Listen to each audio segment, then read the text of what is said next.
to show you how to work the surface slip stitch.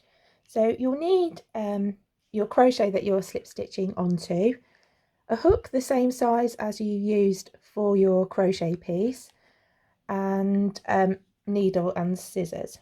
To begin with, you want to make a slip stitch, a slip knot, sorry, on your hook, like so, and then loosen it off slightly and remove your hook. Then insert your hook through your piece of crochet where you would like your slip stitch to begin.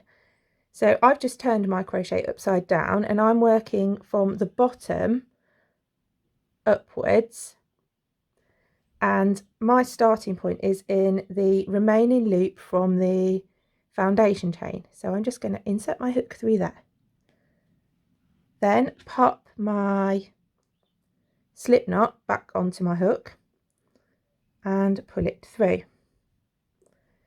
So you've got the knot and your working yarn on the back of your work and your live loop on the front of your work. Now I said I'm going to be making a vertical stripe, so my next point is here. So I'm going to insert the hook through there, yarn over and pull through the loop as you would if you were making a regular slip stitch. And you can see what happens here is it looks like you've got a chain on the surface of your work. And again, the working yarn is on the back and you've got your chain on the front. So I'm just going to work the next one. Because I'm going vertically, going for the next row up. Try and keep your tension fairly even, not too loose but not too tight, otherwise you'll get puckering. So yarn over, pull through the loop that you made earlier, and you can see you're starting to form a line. And you just keep going, yarn over and pull through in hopefully a straight line.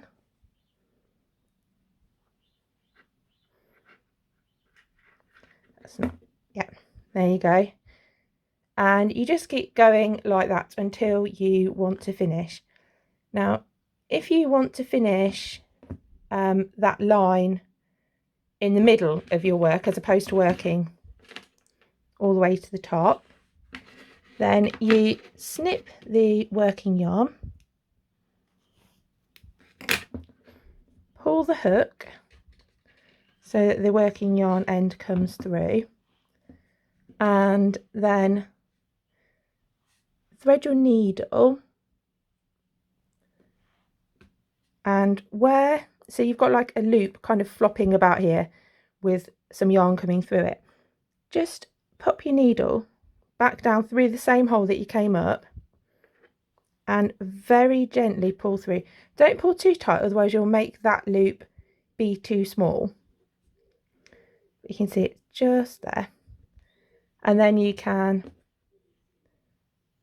weave it in as normal.